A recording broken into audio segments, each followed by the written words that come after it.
আসসালামু আলাইকুম everyone, welcome to Saniya's diary. আপনারা কি তাহলে শুনে ভালো, আমিও ভালো আছি আলহামদুলিল্লাহ।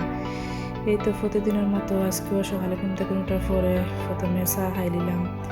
সকালে উঠে আমার আস্তে আস্তে তেমন একটা বানাইতে ভালো লাগে না। ফার্স্টে আমি চা খাই, আমি বিস্কুট দিয়ে খাইলাই। এরপরেও তো করি একটা বিস্কুট আপনার লগে শেয়ার করাম।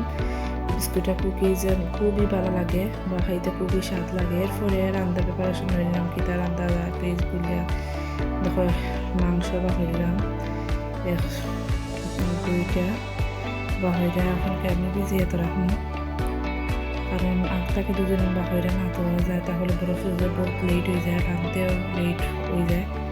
এরপর পানি দিয়ে আমি কিছু সময় লাগিয়ে তো রাখবো, ঘন্টা খানিকের লাগে ভিজাই গিয়ে। এরপরে তো আর কিতা করা যায় চিন্তা ভাবনা করলাম। সকালকে আমরা মেয়ের লোকের প্রতি সবসময় কিতা রেডি করা যায়, প্রতিদিন কিতা রান্না যায় একটা চিন্তা থাকে। বাট রাইতে চিন্তা করে তো রাখা যায়, তাহলে সকালে খুব সকাল রেডি করা যায়। এরপরে আমরা গাছপালা দোকান খুব সুন্দর সুন্দর একটা কুমড়া না খাকরলি কিনতে রাখবেন। এরপরে আমি পরে নাস্তার একটু দেওয়া করলাম। আমার আজকে বাচ্চাদের তাই করে নুডলস খাইতা। এরপরে তাদের লাগে নুডলস বানাই নিলাম, কারণ তাই দিতে এলাম না, কারণ বানালে তো সকলেও আমরা খাইনি। এরপরে নুডলস আমি বানাইয়া রেডি করিলাম। আজকে নাস্তা করে নুডলস দিয়েও চালাইলাই। আর তাই যেটা ভালো পান একটু আমি সবসময় ট্রাই করি করবা। এরপরে আমি তারা রেডি করিয়া দিলাম নুডলস। এরপরে আস্তে আস্তে রান্নার প্রিপারেশন হয়ে গেল। আর তখন তো আমি দুধ করে রাখি দিয়েছি, আজকে রেডি করবো। এরপরে বাচ্চাদের সুন্দর করে আমি নুডলসটা রেডি করলাম, করে এখন তাদের আমি দিলাম।